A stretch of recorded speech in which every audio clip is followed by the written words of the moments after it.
Basi dunia inavyokuambia kuna kitu kinaitwa imani, inabidi uelewe imani ni nini.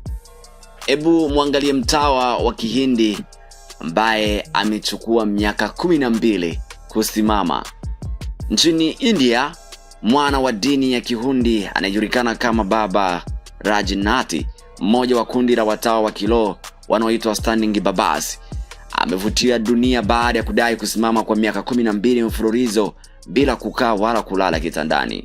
Baada yake hutegemea fremu ya mbao inayoning'inia ili kupumzika akiwa amesimama.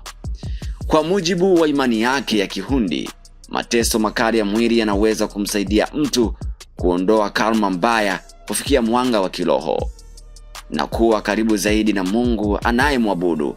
Watawa wengine wa aina hii huweka nadhiri za kutozungumza maisha yao yote, huku wengine wakisimama kwa miaka mingi wakiamini kuwa njia hiyo hukaribisha kwa Mungu na kuweka karibu na wokovu wa kiroho.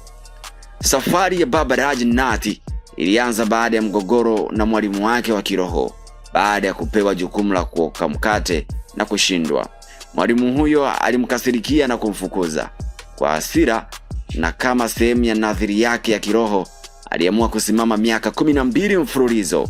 Miaka hiyo akisimama amesababisha miguu yake kuvimba sana kutokana na mzunguko hafifu wa damu, lakini ameendelea kushikilia nadhiri yake akiamini kuwa kupitia mateso hayo atafikia kiwango cha juu cha ukaribu na Mwenyezi Mungu. Katika baadhi ya mapokeo ya watawa wa Kihindi, lengo la nadhiri kama hizi ni kufikia moksha, yani ukombozi kutoka kwa mzunguko wa kuzaliwa na kufa, pamoja na kupata mwanga wa kiroho una ukaribu zaidi wa Mungu. Na utakumbuka zaidi, miongoni mwa nchi zenye imani kali zaidi za kimiungu, basi lipo taifa la India, ambapo mashirika mbalimbali ya kidini, wengi wao wakiamini katika miungu. Je, wewe kama wewe unaweza ukasimama miaka 12 au masaa mawili?